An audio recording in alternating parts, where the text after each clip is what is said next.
it's really, really nice to be here. You heard that from the panelists. Some of them said it's those people they've seen in a few months. It's most people I've seen in a couple of years, honestly, together. And added to that was the week before last, I spent the entire week in a Japanese quarantine hotel because I tested positive for COVID in the airport. And got carted off to this hotel/prison for 8 days. So I operated in a room that had 18 inches from the bed to the wall. If anyone needs a workout for a 2x2 square, I'll show you how to do some squats and things on a 2x2 square. So anyway, the point is, it's really great to be here. I'm very flattered to do this keynote with you, and hopefully I can help you see that there is a lot going on, and there's a lot for us all to do. If you leave with anything, we are moving too slow. We got to move faster. We owe it to our kids and our grandkids. So that's going to be my message for today. All right, let's see. I need to advance on the slides, so let me get my clicker. I'm going to start with an introduction, so you can just get to know who's speaking to you. The older I get, the younger pictures I use of myself. The wrinkles in my back are not there when I was 10. This is me when I'm 10 years old, and I'm here with my mom and my brother. We grew up in California, actually. We grew up in Mountain View, California, north of here, 300 or 400 miles. And my mom and dad married when they were really young. That's why my mom looks so great in this photo. She loves this photo, too. And she and my dad both left home before they were out of high school. Just lots of challenges in their homes for lots of reasons. And anyway, they got married when they were freshmen, sophomore in college at San Jose State University. And I was born soon after. So they were very young parents. And they had a lot of similarities in that they both liked to yell a lot. Both really loud, and mostly at each other, sadly. So by the time I was 6 years old, they had divorced. And so my mom basically had the job to raise these two unruly children the rest of the way. My dad wasn't so helpful to start with that, so she pretty much had the whole job to do. So she went back to school, she worked, she lived with another family, she got help from the government on child care and other things. She pretty much pulled every rabbit she could out of the hat. And weirdly enough, I don't remember feeling less than at any point in time. Even when we lived with another family and we were like the divorcee Brady Bunch or something, it was fine. And one of the things I recognize from this background is that I stand here before you because of the efforts of one remarkable human being, my mom, that I'm very grateful for, you can hear, but also without the help of others, none of us get a chance to achieve what we could. So we're all kind of here at the grace of some other group, some other set of people, and it's just important to recognize that in our lifetime. This is my family today. So I told you the bad news about COVID and the Japanese hotel and everything. But during the first year of COVID, my kids, I'm old, so my kids they're out. We're empty nesters, my wife and I. And by the way, those are my two daughters. Alex is on my left, Emily's on my right. That amazing woman across the way is my wife, Michelle. And so they're gone. They are amazing young women, amazing. And they left, and we were super sad and super proud of them at the same time. Empty nesting is really a weird feeling because you're so sad and so happy at the same time. But in any case, they came home. They were in New York. COVID struck. They needed a place to stay, so they came back to Indianapolis, and we had just upgraded the internet, which was really, really good decision on our part, because all of us were working from home.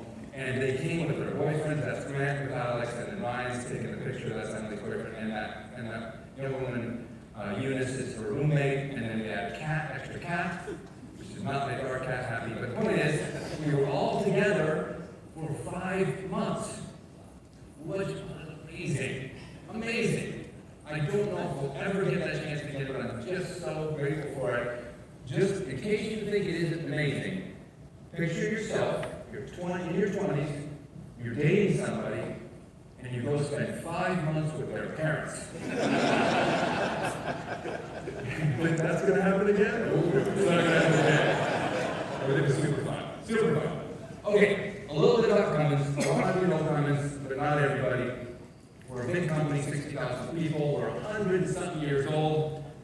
So even older than mine is Cummins.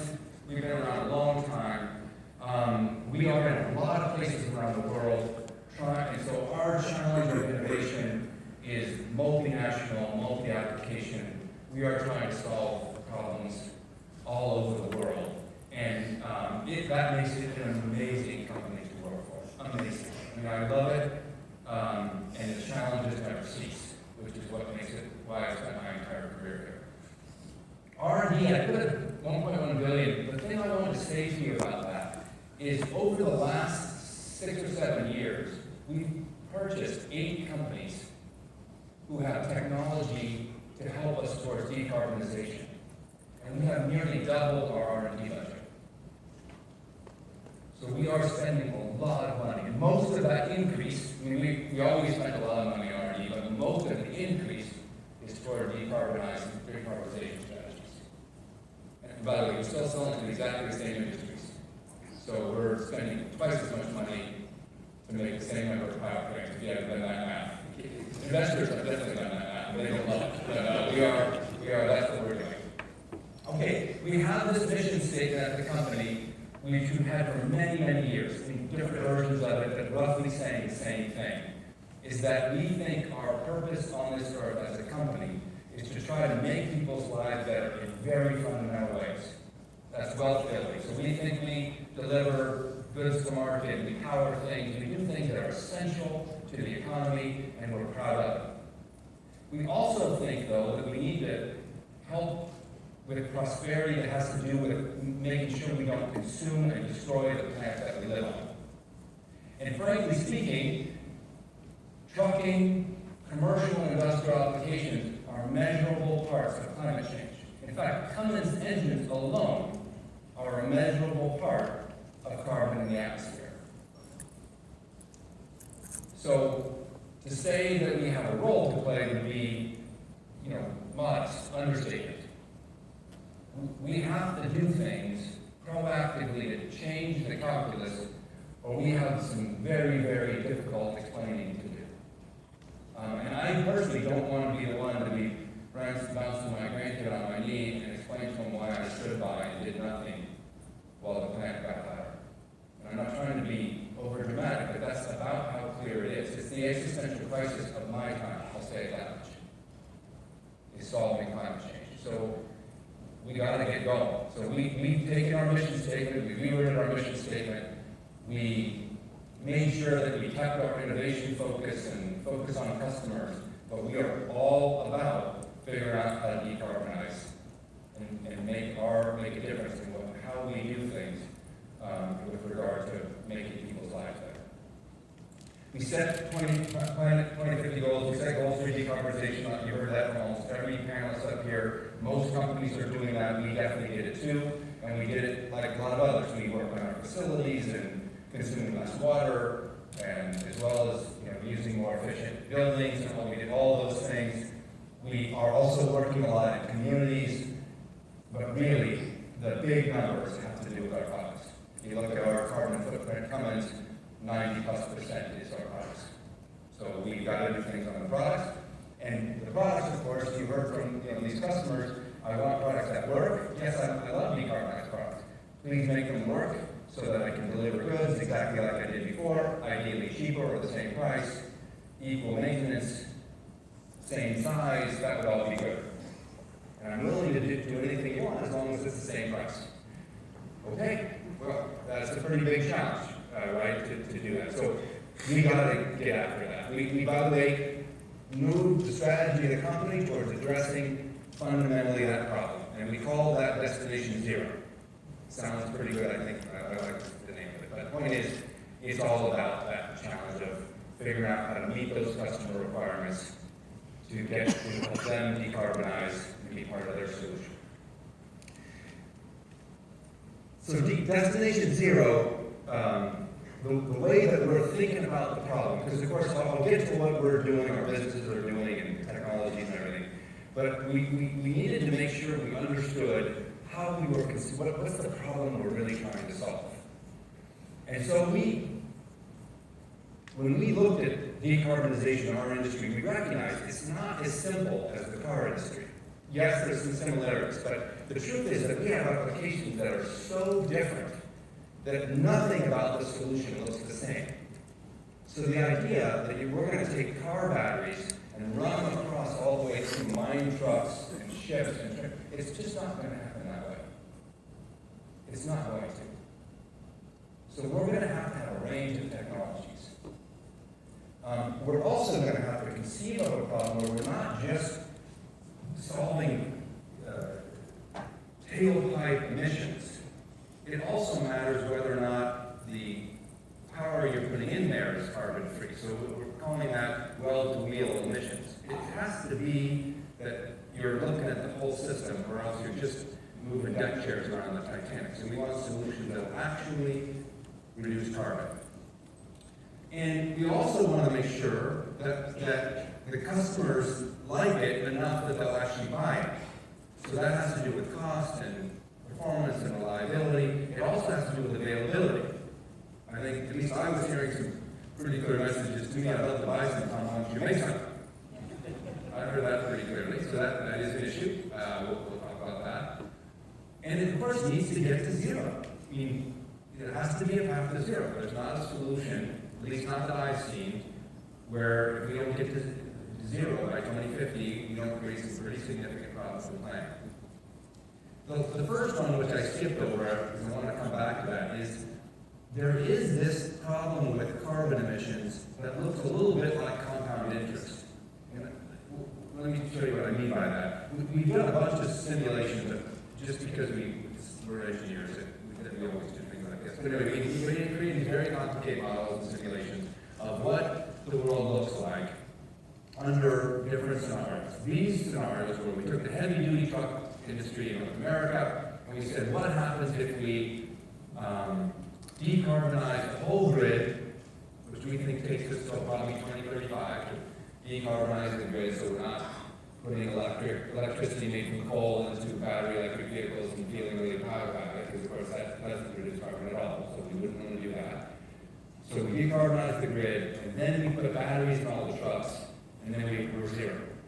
So we do nothing until 2035, then we decarbonize it, and by then we decarbonize the grid, put batteries in everything. And by the way, there's a whole bunch of people recommending that. Please don't make me make any improvements now, because I got to work on batteries. But if you, and then you can decarbonize the grid, I'll put my batteries in the truck, and 2035 we'll all be happy. Right? That's one scenario.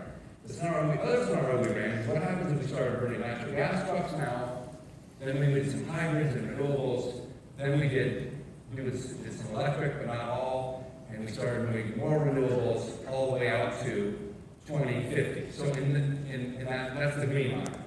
And in that case, we never get to zero tailpipe emissions, because we're using all kinds of solutions for these different applications. But look how much less carbon is generated. Why is that? Because we started earlier. That's why. Starting later is bad. Because there is this cumulative problem. There is this compound interest problem. So I'm one who is recommending to anyone and working on and spending money on coming up with partial solutions today. Not as politically popular, not as exciting as a battery electric solution. But again, I can't give you a battery electric solution for a heavy-duty truck that has the range you want at the price you want. I can't give you one. I'd like to, we just can't do it. But what I can give you is a natural gas engine, and a renewable natural gas engine if I get enough renewable fuel. So I'm also working on it. So, all solutions, move now, get moving, or we're going to regret it. That's kind of my message for now. As we're seeing the world today, we think there's kind of three phases to work on this to get to destination zero. The first is the one I just described to you, which is advancing all solutions at once. I don't really know whether fuel cells are going to dominate the trucking industry or batteries are. Just say it like it is. I don't know. I think it's pretty clear that batteries are going to win in the car industry, kind of hands down. It's pretty clear to me that fuel cells and hydrogen applications are going to work in mining trucks better than batteries. All that between stuff, which heavy-duty trucks and stuff fit in, I'm not so clear.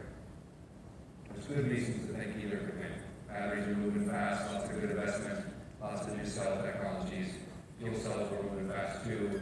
Lots of reasons why hydrogen might be a more available infrastructure than charging in some regions, etc. Don't know. So we're advancing all. And I think that's the right thing to do. Not cheap, but the right thing to do. And these solutions will start to populate these segments, and we will compete in these segments to see which solution emerges better. When we started 100 plus years ago, there were gasoline engines, and diesel engines, and rotary engines. Even some turbines showed up partway along in that development period to try to drive trucks. And the diesel engines won and kind of dominated for 75 years, depending on when you start counting. So the point is, it won't happen overnight, but the solution is obvious, I don't think. So those solutions will be competing in the different segments, and then we'll see what happens. And then finally, we'll have solutions that are kind of more common, it's clear who's winning, we'll have all the right stuff at the right price, etc. The other thing to say about this is that the conversion of the infrastructure, not the trucks themselves, but all the infrastructure, all the renewable grid, all that kind of stuff, is going to cost multiple $1 trillion in the U.S. alone. Multiples of $1 trillion in the U.S. alone. So one thing we can't get ourselves confused about is that somehow we're going to get this for free because some brilliant technologist is going to get it for us for free. I don't think so. I think it's going to cost a lot of money. I was thinking of a flat screen TV analogy I heard. Like it used to be $20,000, $10,000, $600. How much do you spend less on watching TV now than you did 20 years ago, though? Yes, the TV, the actual television is cheaper, but watching the TV isn't. Right? The infrastructure to put all the stuff together isn't actually cheaper. The TV is. And the batteries are going to get cheaper and cheaper and cheaper. But we still need renewable electricity. We need a grid twice the size as we have today. We buy a bunch of sites to site transmission lines and distribution lines. That's not going to be cheap. That's going to show up in somebody's budget. Right? So there's a big job to do here to figure out not only how do we get the technologies, but how do we get it paid for? Who pays? And most of the analysis I see is that everyone's good as long as it's not me paying. Right? As long as it's suppliers, customers, somebody else. Right? And that is the problem. So part of my efforts as in Destination Zero have been trying to convince government and other actors to play a role in figuring out how we create incentives to get people to pay. Things like carbon taxes and things like that, because otherwise people don't stand on the sideline.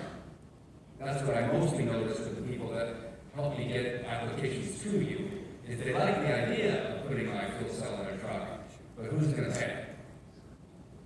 And that takes a long time to decide who's going to pay. We are, though, on the move. I mentioned that at the start, like we are going. And we aren't doing it because of ESG. I mean, I guess we are at one level, but it's not because we have to issue an ESG report because the SEC asks us to. We actually think that we are going to grow and be more profitable because we're leaning into decarbonization. We're going to lead. That's our goal. We're going to provide good solutions to you. We're going to find ways to solve these problems, and because we're going to do it better than other people, we're going to end up growing and being profitable and sustainable as an organization. All the math of that plan isn't perfectly clear. Like spending twice as much money for the same number of trucks isn't the perfect first step towards more success financially. At least it doesn't appear on the surface. I'm, of course, trying to convince investors that it's exactly that, the best first step. But the reason I think we're going to win is because for 100 years, we've been forced to innovate in technologies and produce some powertrain solutions, engine solutions, and other things that are better than our customers could produce themselves, or at least convince them make them too. And they have. The whole time that we've been in business, our customers have also made engines. And the only way that we can get any of our engines into their trucks is by convincing them if they don't take our engine, you won't buy their truck. It has to be better, or else why are they going to do it? So innovation has been we only succeed when there's innovation to do. And now's the time. We think we have good collaborative relationships with fleets and trucks and suppliers, because we're not trying to pull all the chips to our side of the table. We've never been able to do that in the past. We're not going to be able to do it in the future. We think in order to get these solutions done, we're going to need to share profitability, we're going to need to share costs, we're going to have to share risks. That's just the way it's going to have to be. We've always had to do that to live. We have to do that now too. So that's not a new deal for us. We do have a lot of knowledge about the industry. We know how these vehicles and pieces of equipment run. And we build trust that if it doesn't, like we said, it doesn't work, we're going to come and fix it. And then, we think we can fund it. I mean, one of the challenges is remember that chart I showed you with the green flowing down. That's a long time. That's 20 plus years. That's a long time to get to the end of that green chart. Meaning, if you only got one solution, you're a startup company with a really good idea, and you got one solution for one application, it's going to be hard. Times are going to be thin for a while. And we think our company is going to have a lot of solutions. We're going to keep selling internal combustion engines, generating money that can fund this double R&D, which is going to keep growing, by the way. That was not going to be the end, I don't think. We're going to have to keep spending in order to get to the end of this, the end of that green curve, to where things start to settle down and we've got a powertrain for each application instead of three. And the last thing I say is over the last 15 years, we've invested significantly in leadership and talent in the organization. And it's just, my old boss who's also an amazing guy, a remarkable leader. There's nothing that I do that makes any sense that I didn't get from him. But he said to me once that there's no such thing as great companies without great leaders. And it's the simplest thing to say, and I don't know what else you'd say, but it got me completely focused on the fact that I was going to work on developing leaders.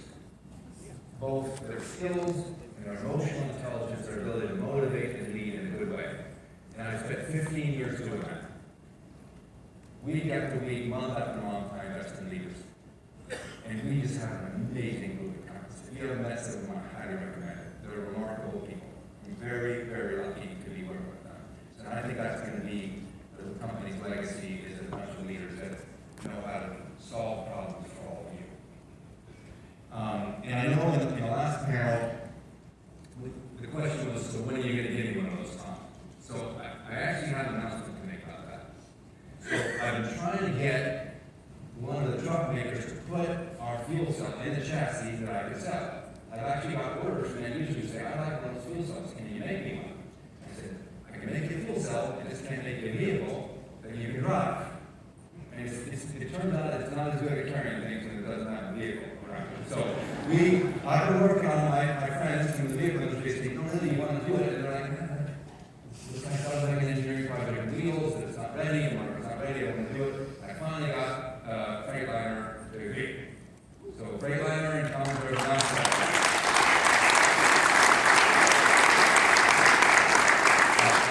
It's amazing. They have an amazing electric chassis that we're going to be able to put the fuel cell in. It's going to be our Gen 4 fuel cell, and by 2024, we're going to be able to sell some to customers that have already been asking us to produce it for some time, and then after that to more customers. So I said I was taking orders. I'm really taking orders because we actually can produce a truck with a Cummins fuel cell system and an electric chassis that's going to make it perform. Because fuel cells are great, but it's an electric vehicle. You still have to have an electric drive system that works well. So I'm really excited about that. I think it's just the beginning. We announced a similar partnership in Europe this coming year, so we are on the move with actual products. They are not the same price as the diesel. I want to clear up, not close yet, but we are working on that too. And we will continue to invest to help solve this problem. I really appreciate the efforts of everybody in this hall and all the technologies I saw there. The amount of innovation and commitment to this is remarkable. We need more of them. I mean, let's just face it, we just have to move faster. So please bring along your friends and relatives and everybody else into this game. We have a lot of work to do so that we have the right thing to say to our grandkids down the road. Thanks so much for sticking with me.